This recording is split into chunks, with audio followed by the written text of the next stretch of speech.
Okay, cool. How to make it. All right, well, I'm Todd Bitter, JKS Mortgage, as always, in Scottsdale, Arizona.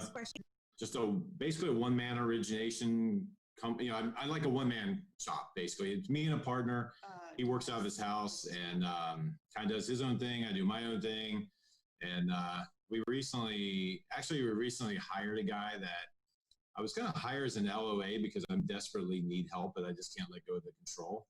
And I just can't deal with having somebody touching my file. So instead of hiring him as an LOA, I just made him a loan officer to take all the stuff I don't do, like FHA, VA, you know, refis, you know. So basically now we're like 3 one-man shops under one license for us. So I think Michelle wanted me on to talk about the flow of how I do things is being a one-man shop and not having processors, underwriters, loan LOAs, and assistants.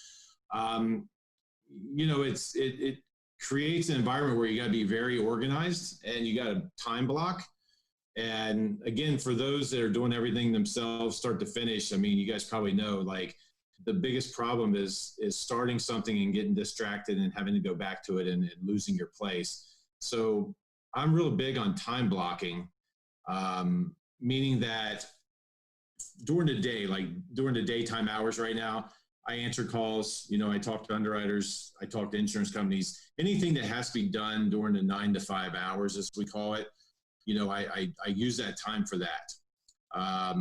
All the processing, all the uploading conditions, drawing down closing docs, any of that type of stuff, anything that can wait, I do it later at night when the phone's not ringing and I don't have to answer the call. So, you know, you guys will probably see me like in the Facebook groups, you know, I'll pop in and answer a question or make a comment at like 1 in the morning. And it's because really from about 10 p.m. until about 1:32 a.m. is when I do all the, what I call busy work, processing, uploading conditions, you name it, the stuff that has no timeline.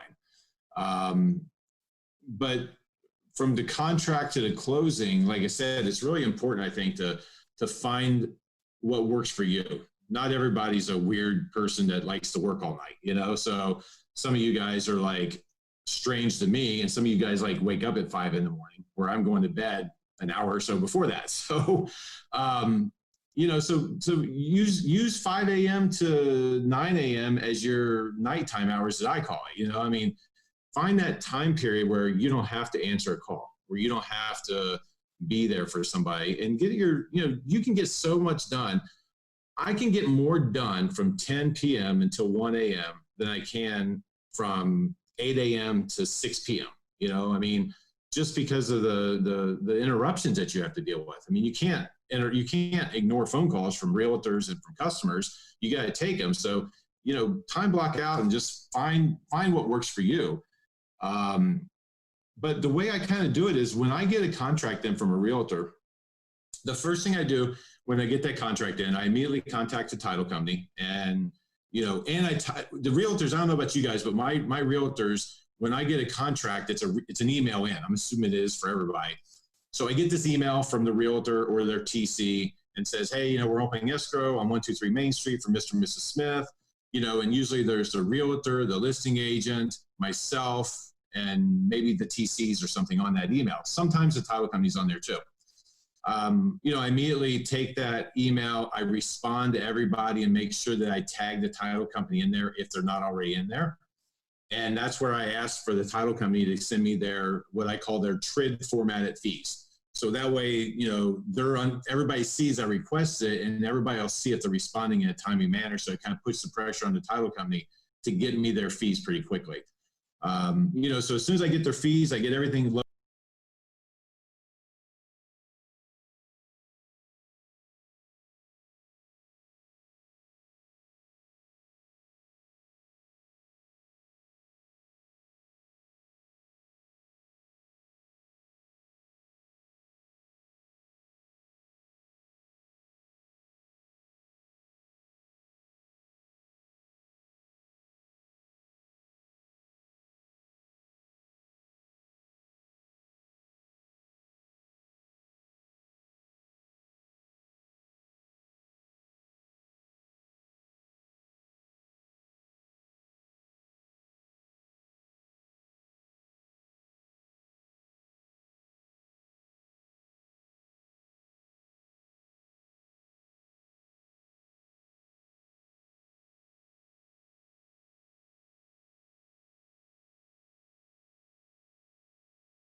I make the customer wait until we're through inspection before I even unlock anything, and that usually gets us within the 22-day window for conquest. So that goes a long way to making sure your pull-through is good. It allows you to have everything kind of lined up with the inspection and everything ready to go. Then that loan sits to the side while I'm waiting on the inspection. So while we're waiting on the inspection, really the only other thing that happens is I've ordered the title company work. After I got their fees, I ordered the title work, and with the CPL and everything. Everything else just sits. So now we're, a week later, and, we're 3 weeks away or 18 days or 20 days away from closing, assuming a 30-day contract. And I get the thumbs up that the inspection.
And I'm like, you know what?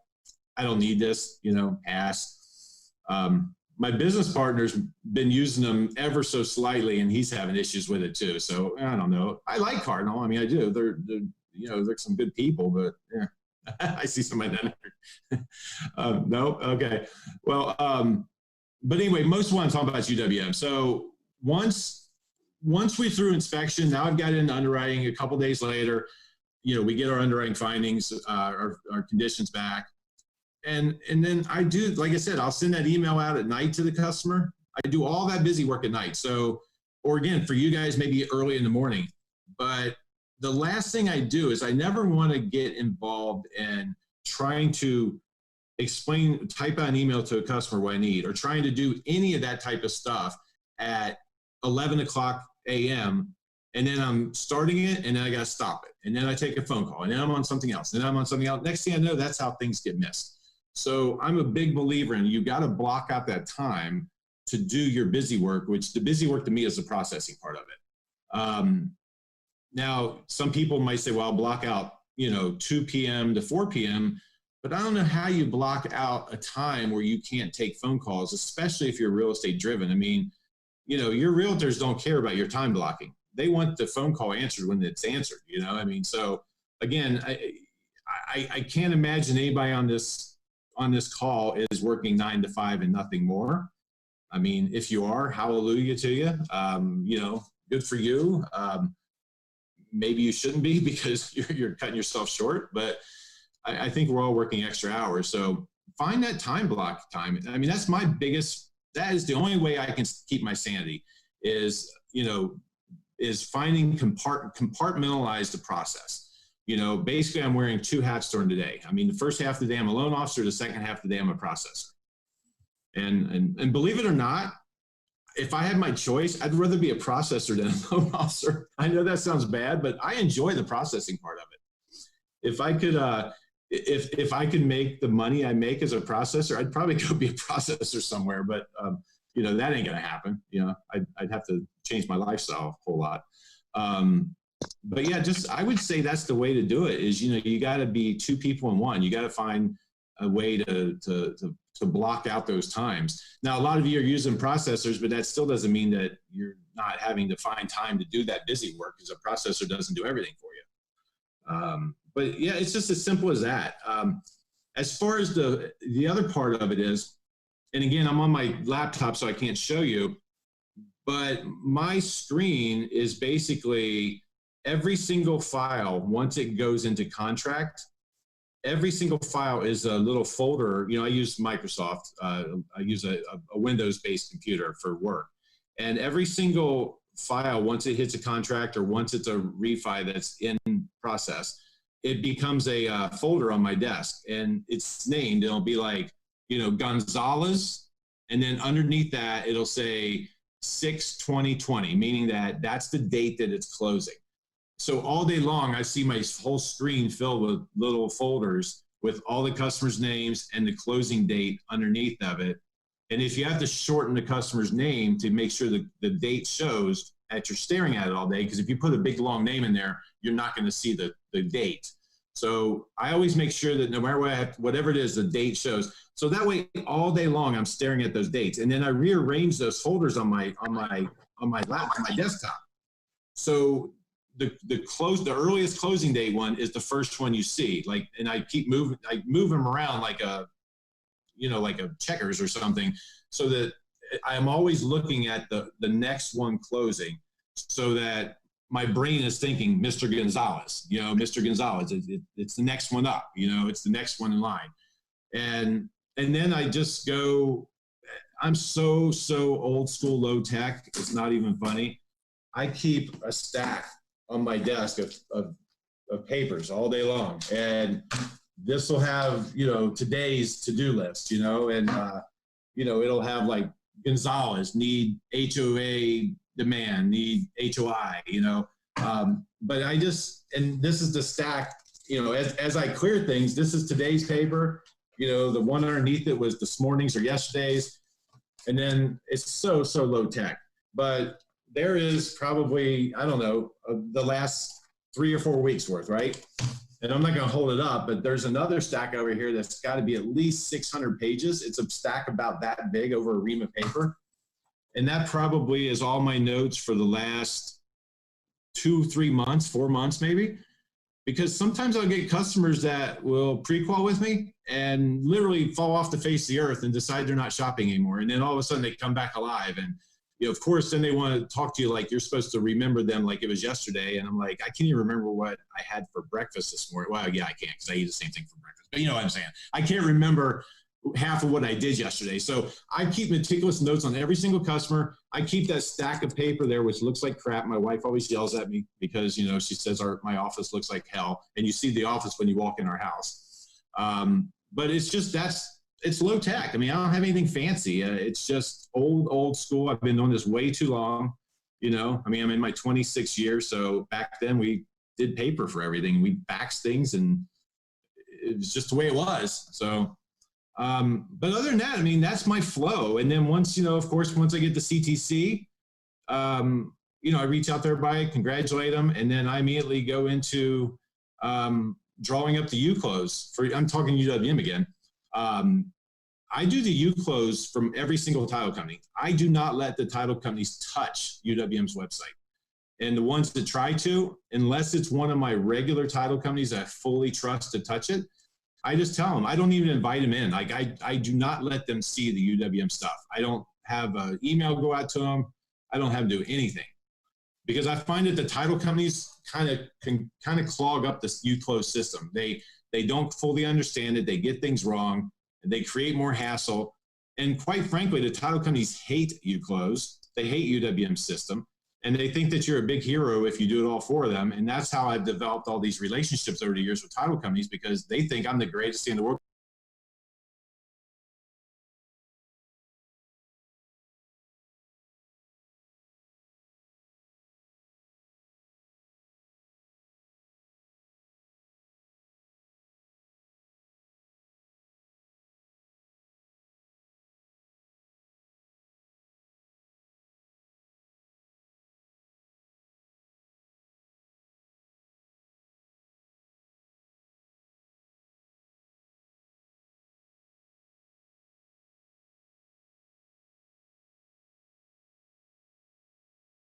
CTC, I can go in, plug in all the numbers, and usually on the very first pass, we balance. The title company, I'll send them the first pass, the first prep package. I'll look and say, oh, wow, we balance right out the gate. Boom, docs. And then it's over with. It's that simple. And then when we get done closing, I actually have them email me their closing package and the FedEx label and everything else. And I go into the UWM site. I upload the closing documents. I put in the FedEx tracking number and I order the wire. Again, I personally don't believe in ever letting the title company touch the UClose system.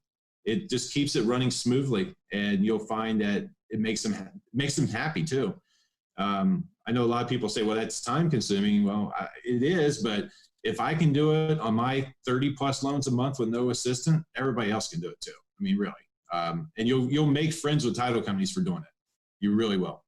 And I know Aaron can attest to that because me and him's talked about this at length, and he's following the same pathway that I follow. So, but that's about it. I mean, it's no secret sauce here. It's just old school lending, you know? Let's talk about some, I have general questions. So what are some quirks from UWM system that you may take advantage or take for granted that no one else knows yet? Man, that's a good question. Like never import a file without the credit report already being there. Oh, yeah. I mean, yeah. I think that it's just knowing their system. I mean, knowing that, you know, get everything detailed in that 1003 before you upload it. I mean, go into your Point software, your Encompass, Arrive, whatever you're using, and get that, you know, make sure you get that file really, really clean before you upload in UWM system. Make sure, something I've caught, like Adam, my new guy, you know, he was having trouble getting appraisal waivers. And I'm like, dude, you're in the same market I am. This is like ground zero. Phoenix is ground zero for appraisal waivers, if you don't know that already. We get so many of them here. And that's why all the iBuying companies started here, because, you know, basically a monkey could comp a house here, really. I mean, if you can't, unless it's a unique property here, anybody can comp a house here. But I found out what Adam was doing is he wasn't putting he wasn't getting the year built in there right. You know, he would take it off of, he would look it up on like the MLS, and sometimes that's wrong. So, you know, I would always double check the year built. I would, if you can, get the extra postal code in there, like the -1234 or whatever. You know, make sure you're using UWM's suggested address versus what you have, because that suggested address is pulling from the postal code, and that will go a long way for an appraisal waiver. The other thing I found that's really tricky with UWM as far as appraisal waivers go, you just play around with that loan amount. Like I had this happen just last week. I had a customer that I don't know what to do. Sorry. I had a customer that was putting 20% down on a purchase, and I couldn't get a waiver. And it was a neighborhood that I've had several waivers in. I just could not figure it out. So what I did was I went in and ran it with an extra $100 down. So instead of a loan amount of $320 on a $400,000 purchase, I put a loan amount in as $319,900. Freaking appraisal waiver. Who figured, you know? So I called the customer. I said, here's your choice: a $470 appraisal or $100 extra down. Take your pick. Well, of course they're going to take the $100 more down. But sometimes it's as simple as that. I mean, that's probably an extreme case, but play around with those, especially on refis. Play around with those appraisal waivers. The other big thing on appraisal waivers for refis, this is really, really important for UWM site. And this is Fannie Mae, not really UWM. By the way, I get more LP ACEs than I do Fannie Mae PIWs, but with one click, you run both. I go in, if I have a customer that, let's take a customer with a 320 balance, and they come back and they said, well, you know, we paid $380 for it last year. We're hoping it'll appraise for $400 and we can get rid of the PMI. Okay. The very first run that I do in UWM system isn't at 80%. It's at 75%. Even though I know damn well there's no chance that house has went up that much, because I know my area really well and I usually am pretty good at comping houses. I've had their system take it at 75%, even though there's no chance in hell the house is worth that. okay, well, big deal. You got PIW. Then let's go with that and get some better pricing and everybody's happy. You can always on the second run take it down a little more, until you have to, maybe stop at the 20%. But don't be afraid to run it a little high, because I found that UWM system / Fannie Freddie system, I found that sometimes they're really liberal with giving out appraisal waivers, especially in the greater Phoenix market. Now, I don't know about where you guys are, but especially in greater Phoenix, you can sometimes bump that value well above what it should be and get the appraisal waiver. And then everybody's happy. Now, if you have a customer competing and shopping you, and they're telling the other guy their house is only worth $4, and you just got to take it at $430 or whatever it needs to be to get the waiver, or to get this 25% equity, well, guess what? That other guy that they're shopping you against is at a big disadvantage because he thinks it's a 20% equity and you're at 25. You might really only be at 19% or 18% equity, but the system took it. So who cares? Can't do that on purchases, of course, but on refis, yeah, always go a little high with your value and back it down. You can run it a couple times. It's not a big deal. But that's probably the quirkiest thing I do on UWM site is run that value up to try to get a better deal. I have a question, Todd. Yeah. So I know you don't do a ton of refis, but in refis or even a purchase when you're quoting them, like a rate in payment or terms, how do you give them options? Do you use like Arrive or MBS Highway? I know you're an MBS Highway subscriber, to show like comparisons on savings, like especially on a refi? Again, I don't do a lot of refi. I mean, I shouldn't say I don't do a lot. I mean, I think I closed 3 this week, but again, as a comparison to my business, refis make up a small portion of it. I don't really it's funny. I don't do cash outs or anything. I mean, the only refis I'm really doing are like previous customers that call me. I don't look for them. I never look for them. I mean, it's just customers that I've done in the past that call me. So I don't really get into all the comparison charts. I mean, I know MBS Highways has some really cool, slick stuff in there that I should probably be using too. But I don't know. I mean, that's a good question. I really need to get my guy Adam onto MBS Highways, because it is very slick where you can show that consolidation versus rate and terms. I have seen Barry's presentation, and I have to agree, it's really cool, and it's probably something we should all be using. I'm trying to get my guy Adam, who I give my refis to for the most part, kind of up to speed on that himself, because he's doing a lot of my refis, and I think that would go a long way for somebody like that. So, yeah, I think it would be a good idea to use that if you're doing a lot of refis. But again, for me, it's mostly this customer calling me. I'm saying, hey, you did my loan a year ago at 4.25. Can you lower my rate? I really don't have to sell it. It's a previous customer. So yeah, I'm probably the worst person to ask about that.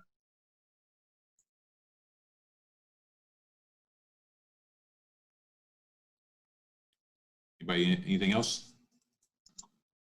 I know someone had asked on here, why don't you use contract processors? What makes you, steer away from having a processor? I'm a control freak. Aren't we all? Yeah. I mean, it goes a little further than that. I'm a control freak. I have trust issues. I know that. Everything I do is built on real estate referrals and realtors. And no offense to processors or processing companies, but they're never going to have as much invested in that deal as I do. They just can't. It's impossible. I wouldn't if I was a processor doing it for somebody else. I mean, if one of you guys went on vacation and said, hey, can you help out my customer while I'm gone? I mean, I'll give it my best, but they're never going to get the attention that my own files are going to get. It's just human nature. So that's part of it. And then again, but by the time I find out that some things are going the wrong way with a realtor, I may have lost that realtor forever, because as no matter how much you think your realtors love you, and I do have some realtors that are extremely loyal to me. I can't say they aren't, and they would probably give me a second and even a third chance if something went wrong. I never want to find out though. But a lot of realtors, I mean, let's take my middling realtors, the ones that really like me, but would drop me in a heartbeat if things got better somewhere else. I just can't afford to have something go wrong. And if I lose a realtor or I lose a customer because of my mistake, I can be pissed off at myself, but at least it's my responsibility. Whereas if I had a assistant or a processor or somebody like that drop the ball on something and I lost a really good realtor over it, then, you know, I'm never going to forgive myself for allowing that to happen. So I think that's the problem. I just think in my mind, nobody can do it better than what I can do it myself. So I'd rather work 4 extra hours a day and do it all myself. And I know that's a flaw of mine, and I need to let go of some of it because, you know, I'm probably working more hours than I really should be working right now. I know my wife will say that. And, you know, it's like, but, you know, the business isn't going to stay the way it is forever. I mean, I keep saying that. Now, it's been 4 years since I've had a really slow month, but other than this past April, which was self-imposed. But, yeah, I probably should let go of some of it, but it really is a control issue thing with me, and just scared to death that something could go wrong and then I lose a realtor. I completely understand that. As a processor, I feel like, you know, and someone else even said they kind of disagree with you. Like, as processors, we're fully invested in our LOs. And I know that a lot of processors are that way, but there are a ton of processors out there who are not. And so I completely understand that side of it. What would you say is, like, turn time wise, what do you consider acceptable for yourself? Because you are self-processing, you know, do you work every file every day? I look at every file every day, but a lot of files don't need to be touched today. But yeah, I'm constantly on top of it. So, and I think that's the other thing. And again, I'm not advocating against processors at all. I'm doing 100%, it. 100%, I understand. I'm the weirdo that does it himself and does it at a high level that, you know, again, there's a lot of, I see people all the time saying, oh, you know, on Facebook, especially in some of these groups, you know, Anthony Costa likes to give me a lot of adjectives he likes to give me a lot of nicknames, adjectives that are way over the top and not earned and not way over the top. You know, somebody I'm staring at on my screen right now likes to compare me to a certain basketball player that I think is way overblown. You know, come on, guys. I'm just a regular loan officer like everybody else. I just have been doing it for 26 years, and I just happen to have a decent amount of volume. But I think that, you know, I think that for the most part, everybody should probably be using processing. I think that to do it the way I'm doing it puts a lot of stress on me and a lot of hours. And yeah, I mean, I really wish I could let go. I really do. I mean, you know, I wish I could let somebody take over my pipeline and work it for me and not have to do so much. But I just don't think I'll ever change. It's just the way I've always been. And I've always been a control freak. I've always been very OCD about everything, you know? Yeah, everything. Like, I think this, a little bit of the OCD stuff, a little bit of the control freak stuff, it's just a personality flaw of mine. But no, use processors. If you have a good processor, you know, treat them well because, you know, I mean, they can make the difference in your world. And again, maybe one day I'll let go of some of my aversion to processing. I don't know.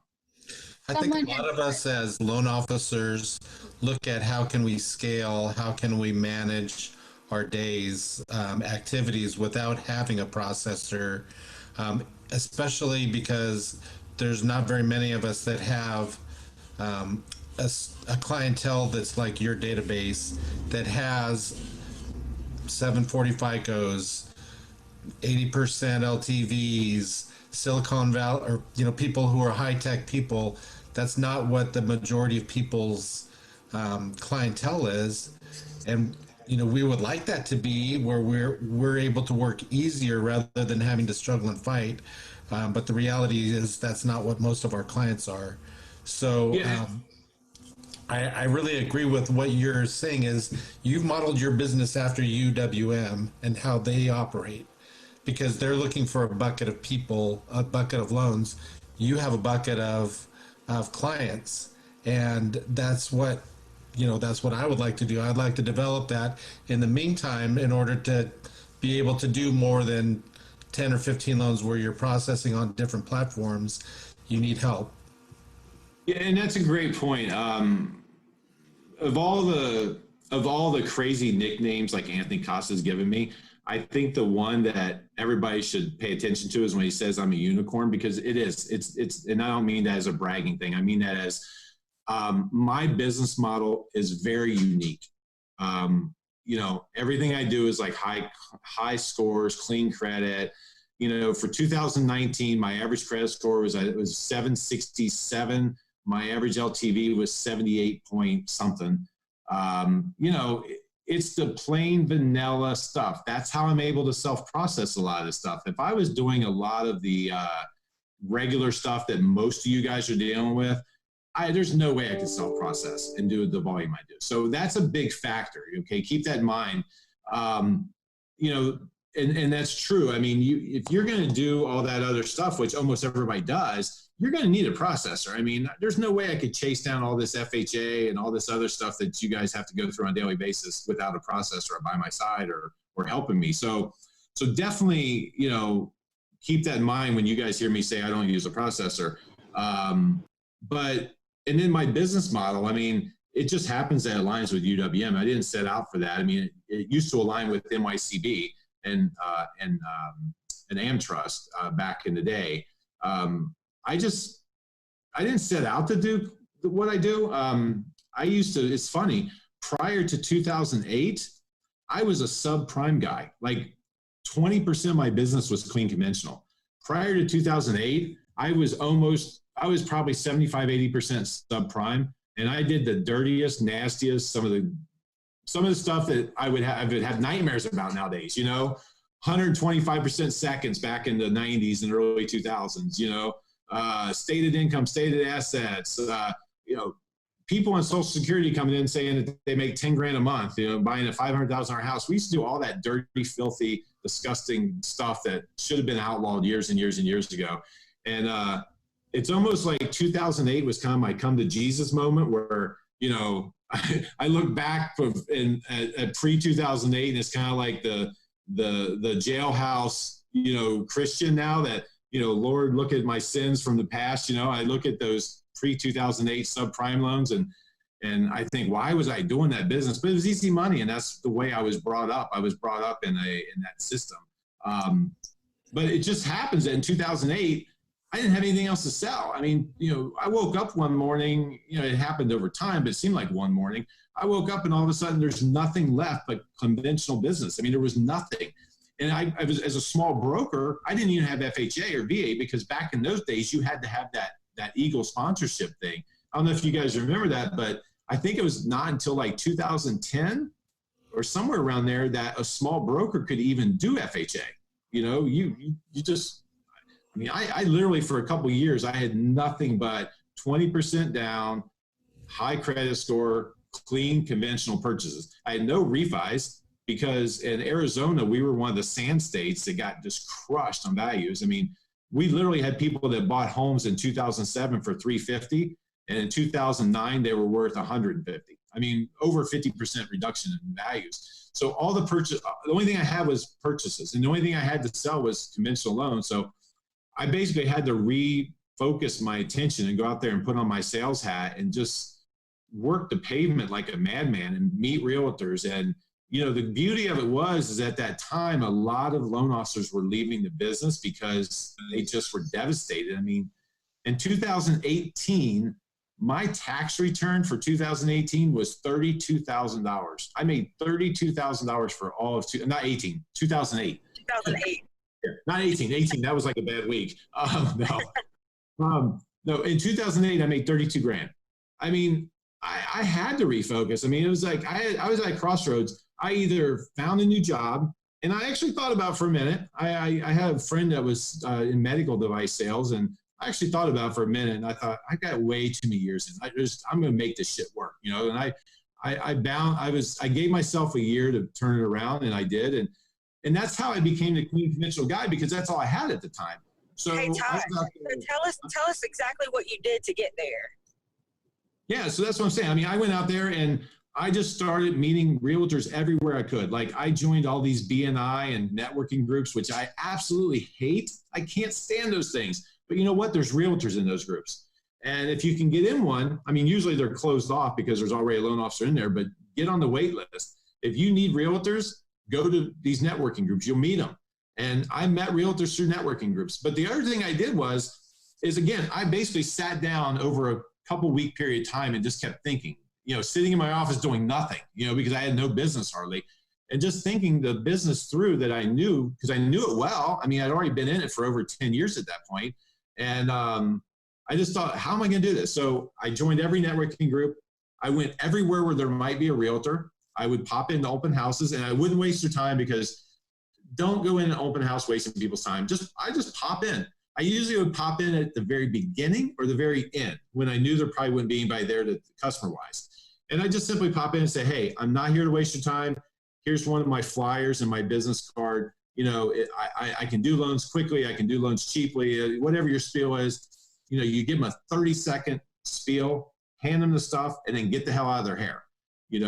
I've actually, back in the day, I actually had a couple of realtors say, hey, you're leaving? I'm like, yeah, I don't want to waste your time while you have customers. Well, no, why don't you hang around? Because maybe customers that are coming through today, and all of a sudden a realtor, I had no clue who they were and didn't know me, said, hey, hang out today. And I actually got on the spot invited to sit there for 4 hours with them while customers came through. So things like that. I mean, again, you're going to strike out way more than you're going to succeed at that, because almost all those realtors already have somebody.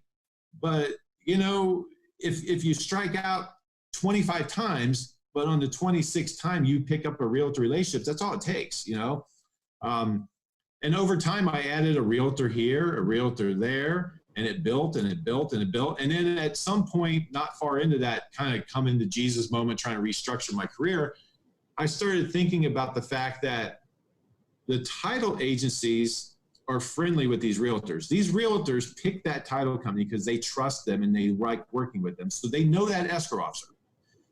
And who's the first person that's going to hear about the complaints? Is that escrow officer. That escrow officer is the one that's there when the wire doesn't come in from Fairway. Okay. And they're waiting on Provident Funding or Fairway or somebody to review a damn closing package, because they don't table fund like UWM that lets us send the wire, and they don't have to review every document to send out the wire. And that title agent sitting there with Mr. Realtor, and they're going back and forth. They're like, God damn it, what is the holdup? I'm so sick of this every single time. And so I started realizing those title agencies are hearing when docs aren't out. They're hearing when wires aren't coming, or they're telling the realtor that. Actually, it's not hearing. They're the ones telling the realtors that docs aren't there, that funds aren't there. And they're the ones hearing that the realtor's a little aggravated with their regular loan officer because of this happening yet again. So that's your cue. I made buddies with a lot of these title agencies. I go out of my way to do all the UClose stuff. Back in the day, it wasn't UClose. It was another system with NYCB or whoever you used. I would just pop in when I wasn't so busy back in the day when I needed business. I would pop into the title companies and just bring like cupcakes or cookies.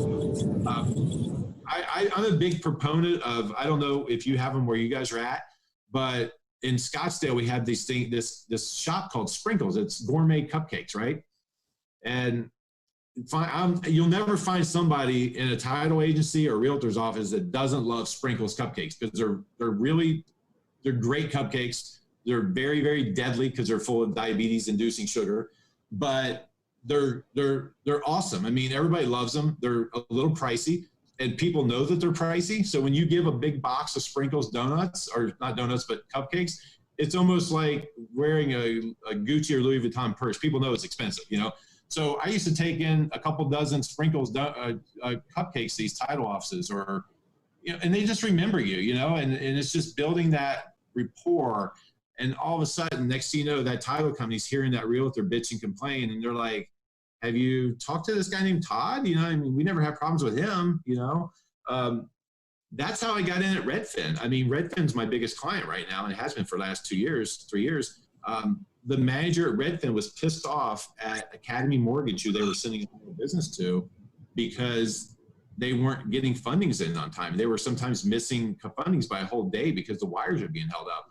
And a girl named Kim Paxton at Old Republic, who was one of Redfin's preferred title agencies, she had known me for the last number of years, doing one here, one there with her, but she always liked me because I was super respectful, always asked how her family was, just all the bullshit you do to build rapport. And Kim, I had just closed the loan that morning with her, and Lori Johnson, the manager at the time for Redfin, was in there, and she was all frustrated. And Kim said, you really should call Todd over at JKS. I've been dealing with him for years. We've never, ever had this problem out of him. And Lori was like, give me his number. I'll give him a shot. And I get this phone call out of the blue from this chick saying she's the manager of Redfin. I was like, Redfin? I barely know who you guys are. You guys are that internet company? What the hell's a Redfin? I didn't even really know because they weren't that big in the area yet. This is 3.5 years ago. And that's how I got at Redfin. I mean, so those title relationships, as silly as they may seem, I can think of multiple realtors that I've picked up through title relationships for that very, very reason. There's a title company out on the west side of town that she calls me about once every 90 days and say, hey, send me more of your cards. She actually puts my business cards in their lobby for every realtor walks through and every customer walks through sees. And she doesn't care. She's like, I don't care if other loan officers see that. You're my guy. Yeah.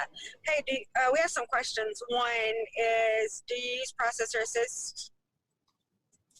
I do.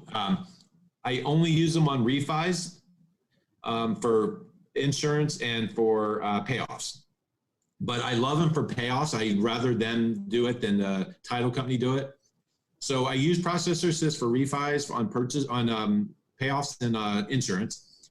On purchases, the only thing I use them for is when it's a condo and we need a full review or something. Okay. If you're doing condos and you're doing it through UWM, use Processor Assist because they will pay for all that stuff that the HOA charges up front. They'll pay the $350, $400 up front. And then if the deal never closes, UWM eats the cost. If the deal closes, it just goes right onto the settlement statement that the buyer pays. But UWM actually will do all that BS condo stuff that everybody hates to do for you. So use them for that for sure. Okay. And then Dan Patty wants to know, how can he get hair like you? Poor Dan. Propecia, Rogaine, I don't know. Okay. Well, yeah. Be careful while you're driving. Y'all leave me alone. Yeah. No, I tell her all the time. Y'all stop. I have a quick question for Todd. Yeah. Todd, you know, I follow your model quite a bit. I'm not quite at the volume you are, my friend. But I do the processing at night. And one of my biggest struggles, I do the phone calls during the day. I've been going after title companies. Everything you're saying works 100%. And I love it. It's the best business model I've had in years. My biggest struggle that I've run into is you're getting the nonstop emails with the updates or send me an LSU or call this client, here's a new lead, a pre-qualification, I need this offer now, or I need an updated pre-qual. How do you manage that during the day-to-day part? Because that's been my biggest struggle right now. Yeah, I only send LSUs at night, and I tell them that. I mean, if they ask for an LSU, I say, I send those out in the evenings, you'll have it tonight when I get to it. I mean, I've never had a realtor that throws a fit about LSUs as long as you send them out within a brief period of time in the mask. Actually, I'm sorry. I actually do the LSU. What is an LSU besides the Tigers? Sorry. Oh yeah, if you're not in Arizona, LSU is a form that the Board of Realtors has, and it's a loan status update. And every file in Arizona requires one. And it's a 2-page form. I mean, you can't read it, but it's basically, it just has the customer's information at the bottom. It checks off. That's the first page. And then the second page is like a checklist. And actually, you can incorporate these LSUs kind of as your processing flow. I mean, it has a checklist like application, appraisal. I mean, you won't be able to read it from here, but it's like a checklist. And it just goes down and you check off as you've done it. And then you put the date you did it and you initial it. And these are put out by the Arizona Board of Realtors, and they're required on every single deal. And it's in our contracts that you're required to have it within the first 10 days, and then they're weekly. So I send them out every Friday night.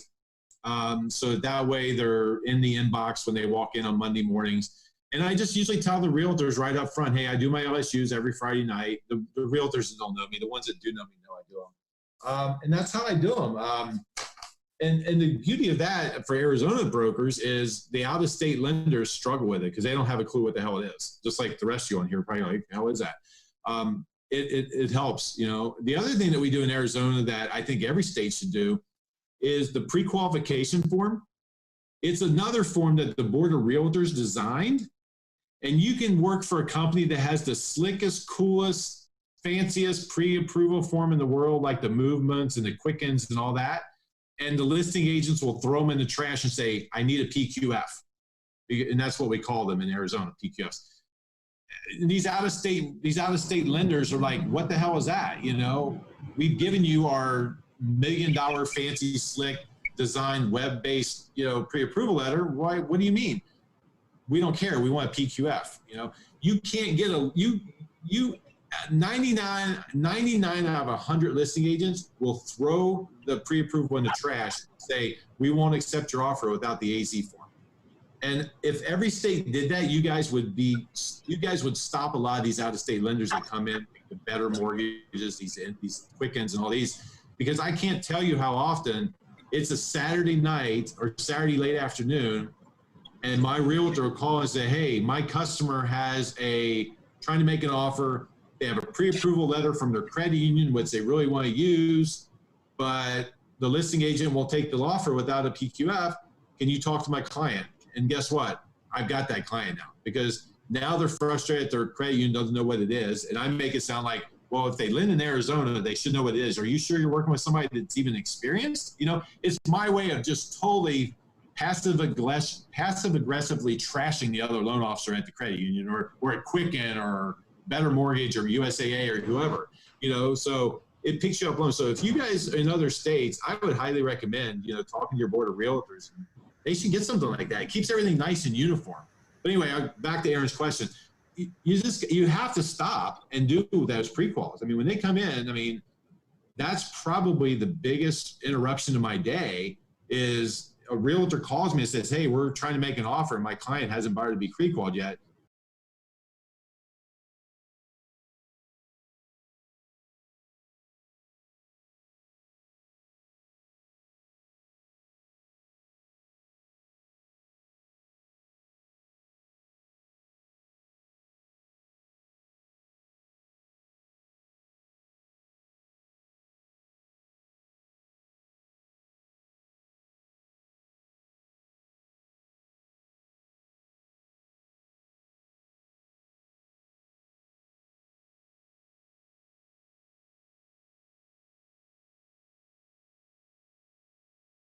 Same thing in PA. It's just called not LSU, which I like the LSU name.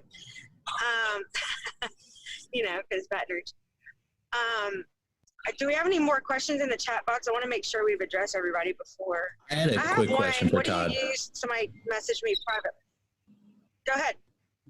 So kind of piggybacking off of what Aaron said, Todd, something I've been struggling a little bit with as my business has been increasing is what does your day-to-day flow look like? I know you just touched on that you do the LSUs at a certain time, but like, do you do, you know, projects or pre-approvals or processing at a certain time of the day? Because I know you and I were chatting a little bit, like if you let emails go sideways in the middle of the day and just servicing, you know, clients and realtors and, you know, staying up to date with title requests and stuff like that. Like if you lose that in the middle of the day, I found like it can take hours to recover like at night. So what does just your typical daily schedule look like for balancing, you know, loans in process versus pre-approvals versus any other workload that you have? Yeah. So I kind of touched on this earlier. I think you weren't on, but I mean, just to run through it real quick. I mean, my day starts at 7:30. So at 7:30, I sit down at my desk with the same blueberry muffin I've had for 12 years. I eat the same breakfast every morning religiously because I don't have to waste the time thinking about what I'm going to eat. I don't have to break breakfast. I go in, pop a blueberry. I sit here at this desk with a blueberry muffin, and I start going through emails. And I clear out all the junk first. That usually takes me from 85 down to about 30. And then I just compartmentalize. I look at them and say, okay, what needs to be addressed right away? And anything that has to be addressed in business hours, I do right away. And I just try to take them in order. You know, I really do my best to take them in order. But I do, and I think you weren't on earlier, Dan, but I do all the processing and stuff that can happen outside of business hours. I do late at night. During the day, it's just a matter of you try to focus. Okay, this Gonzalez deal is closing soon, and you try to get a hold of your underwriter to get maybe a condition clarified or something. You try not to get interrupted, but you do. but everything that can happen after hours, push it to after hours. I mean, you know, ordering your title work, do it tonight. I mean, it's not going to hurt anything if you order your title work at 8 o'clock versus 8 a.m. You know, I mean, then it's on the title company's desk the next morning. HOI, you know, if you know who your insurance company is and you have the email address, or if it's Geico and you have their website, do that stuff at night, you know, or again, for morning people, do it early in the morning before you have to take phone calls. But again, I can't stress enough, you got to push off the stuff that doesn't require immediate attention. Push it off until after hours or pre-hours, because you're going to get constantly interrupted during your daytime flow with stuff that has to be done. So I just don't know what else you can, I don't know any other way to do it, because again, that busy work is what takes up so much time. The processing part of it, if you're not going to use a processor, you got to find time to do that after hours. Appreciate it. Thank you, Todd. No problem. All right, guys, if nobody has any more questions, we're probably going to end this call today. I do appreciate you, Todd. I think somebody else had. Isa has a question. Hey, just real quick, Todd, as far as like that was actually going to be my question about, I have recalled that you've talked before about establishing relationships with the title companies, the escrow companies. So if you're trying to build a brand new relationship, like with, let's say, my local, you know, company, my local title company or escrow company, do you just walk in with, you know, sprinkles, cupcakes the first time out? What does that look like? I mean, I try to have done at least a deal with them. You know what I mean? And this is the double-edged sword, you know, where this is where it's a little different for me, because I've been doing it for so long that I've kind of done at least a deal with one, you know? But if you're new to the area or newer to the business, I think you could do that. I think you could just walk in and just pop in. Of course, right now with COVID, it's not that easy, but once we get back to normal, yeah, I mean, you can walk into a title company you've never done business with before, and I would just take in some treats and just say, hey, I've never worked with you before, but I wouldn't mind if I could get one of your cards. Here's some treats. Here's my stuff. I'm just wanting to introduce myself because, you know, it's a small world and I'm sure we're going to run into each other someday soon. But let me get one of your cards because, you know, I'll give you guys a try on one of my files or something, you know. And then you can always just try them out on your next refi file just to give them a bone to at least establish something there, you know. But that would be the way that I would go about it. Again, I was a little luckier in the fact I already had a bunch of title companies I'd done one here, one there with. So they already knew who I was, even if they don't remember me well, you know, it gave me an in. But if I was going into one that I'd never worked with before, I would kind of follow that approach. So like the same thing the title companies used to do when they come into all of our shops and, you know. Exactly. I mean, that's 90s and early 2000s. Yeah, that's going back. Yeah. When they used to bring us treats. Well, like I said, I mean, I just turned right around on them, you know. Yeah, I just wish we could get back to the days where the AEs would buy you like, you know, Super Bowl tickets and things like that if you didn't have business with them. And, it's illegal nowadays. I know. I used to, you know, I'm a big music guy and fan. And, I used to, my AE at Ohio Savings Bank back in the day used to give a ton of volume to. I mean, I probably sat in the first 5 rows for every concert that I wanted to see for years, you know. I mean, you know, he had a regular scalper on speed dial for me, you know, and yeah, that shit dried up real quick, you know. Yeah, it did. I'm an ex-escrow officer, and I got the best stuff back in the day. Yeah, I think everybody kind of was privy to that. But now you just buckle down, you crush it, do a lot of volume, and then you just buy your own stuff, you know? Exactly. But if no one else has any other questions, I got to go buy a new computer because I'm tired of messing with mine. So anyway, like, I appreciate everything that you know, had to tell everybody today. Hopefully I do have this recorded, so hopefully you guys can catch the recording if Zoom releases it anytime soon. And do you have any last comments or anything like that for everybody? Just my biggest thing that I like to preach is answer your damn phone. I can't tell you how often loan officers, I mean, maybe not this group, I hope not this group, but I can't tell you how many loan officers don't answer their phones. You know, that is, this business, for as complicated as it is super, super simple if you just follow the basics. You answer the phone. You know, service is everything. Being available for your realtors is everything. You know, we don't work in a 9-to-5 world. Anybody that wants to work 9 to 5 needs to go get a bank job and make 80 grand a year with some benefits, you know? Right. You know, if you want to make really good money and have the freedom to be, to be a broker and everything else, it's not 9 to 5. But answering the phone is the most important thing. And as simple as that sounds, it's not that simple out there in the real world. We just got, literally this just happened on Monday. My agent, who was really loyal to me, by the way, so it wasn't anything, it didn't win me any extra points with this agent, but it was just a fact. My agent, Scott, called me up and he said, hey, we got that contract. And he said, it's all thanks to you. I said, what do you mean? And he said, the other agent had 8 offers on Sunday night. They had 8 offers. And I call, and this is something let me say this because I didn't bring this up. This is something that it goes over great with agents. Every one of my agents, when they make an offer on a house, they CC me on the offer. And they even put in their offer, I'm CCing my lender, Todd Bitter. If you have any questions, reach out to him. Every single contract that gets offered, I wait at least 30 minutes and then I call that listing agent. I don't wait for them to call me, I call them. And I say, Mr. Listing Agent, I'm Todd. I'm the loan officer for the offer you got on 123 Main. I just want to let you know that I fully vetted this customer. We went through anything you might want to ask me, but high credit, I just kind of tell them how strong the deal is. You would not believe how many listing agents are shocked. They'll be like, really? Yeah, see, Julie, I know you, or Jamie, you do it. So it's amazing how many listing agents will be like, wow, nobody ever does this, and it seems so simple to me because I've been doing it for years. But anyway, going back, 8 offers on Sunday. They took in, and that was their deal. They were doing, offers had to be in by 6 p.m. on Sunday night. At 6:30, 6:40, I called that agent.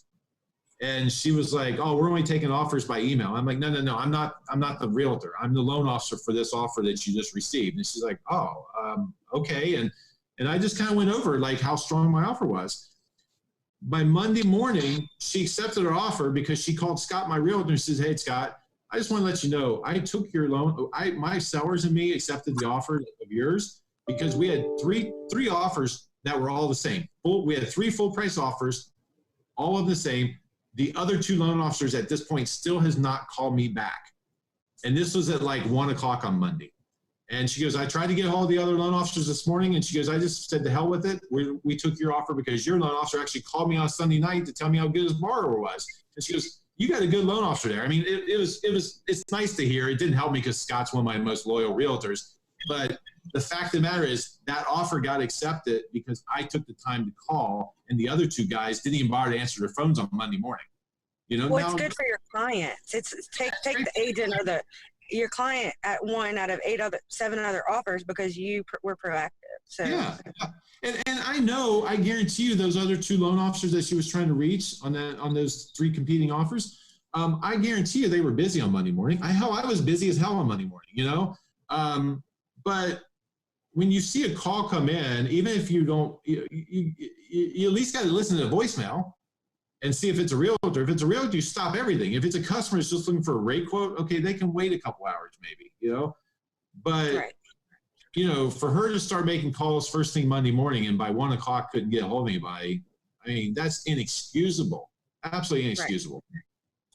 Right. Brooke Mason asked, do you give the listing agent updates throughout the process? Absolutely. Some of my best realtor partners were started as listing agents. One of my top five realtors that sends me business and has been for quite a few years was a listing agent on a deal of mine years ago. And going back to, and I'm going to speak to you couple on here from Arizona. I know Tom and Aaron and stuff, but anybody from Arizona that's on this call, I know we hate doing those LSUs. Everybody hates doing LSUs. I look at LSUs as they're busy work, but it gives you an opportunity to communicate with the listing agent. Your buyer's agents, you probably already know, you don't need to, but that LSU, giving it every week at the same time. Now, for you guys in states without the LSUs, I would make a phone call each week to that listing agent. And I would just call whatever your designated time is, whether it's every Friday, every Tuesday, whatever, but be consistent and call every single listing agent and say, hey, you know, Jennifer, you know, over at Remax, you know, just wanted to give you a call to update you where we're at on your listing. You know, we, not much happened this week, but we are still very much in line, or hey, you know, now I don't wait till my weekly call to let them know when the appraisal's in. The second the appraisal's in, I let them know, hey, our appraisal's in, value looks good. You know, now if value doesn't look good, I don't call them. I give it to the buyer's agent, let them start the process of renegotiating. But yeah, I mean, I highly recommend a weekly call to listing agents, no matter what. Even if nothing's happened, just to tell them, hey, I just want to let you know, no real updates. We're kind of in that period where we're just waiting on a few things. And then I always wait the day of closing. I congratulate them.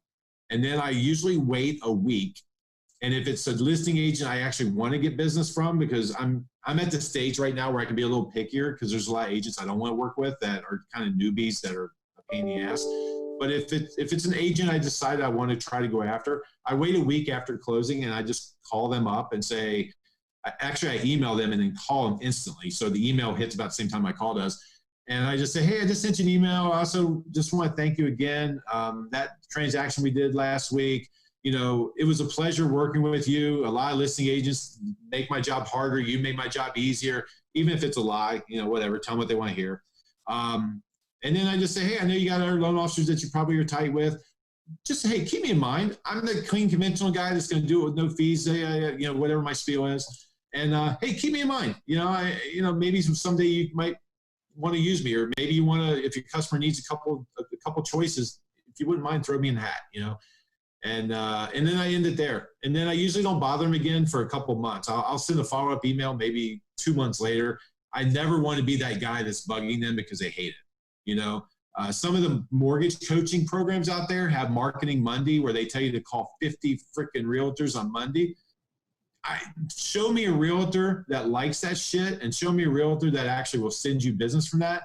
I don't know where that started. I don't know. I mean, it must work for somebody. I mean, but then again, somebody wins the flipping lottery. Cool. Gotta be core training.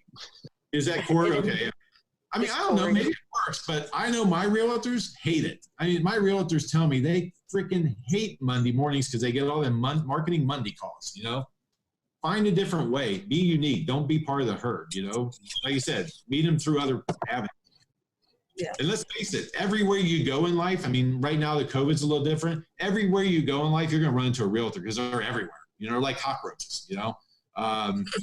You'll be sitting at a restaurant and you'll hear the people behind you talking about their damn listings or something. You know, I'll get up, and when I'm leaving the restaurant, I'll just walk by the table and say, I don't mean to interrupt, but hey, here's one of my business cards. If you ever need a loan officer that can close quickly and cheaply and this, and I can give you references, but enjoy your meal. And I'll just leave it on the table and walk away. I don't even let them sit there and talk to me. And sometimes they'll say, hey, what, you know, but I just get out of there. I don't want to bother them, but now they got my card. They might leave it on the table for the waitress, but one out of maybe 20 might take my card home with them, you know? Right. You know, don't be afraid to fail. You're going to fail more than you win, but 25 failures to get one win, that's all you need. If you can add one realtor every 6 months, within a few years, you've got a really strong stable of realtors. Right. Don't be afraid to fire bad ones. I agree with that 100%. All right, we ran over. I know everybody's busy right now, but I do appreciate y'all. I'll post the recording if you missed the first part of the call as soon as Zoom sends it to me. I appreciate you, Todd. You're always a wealth of information.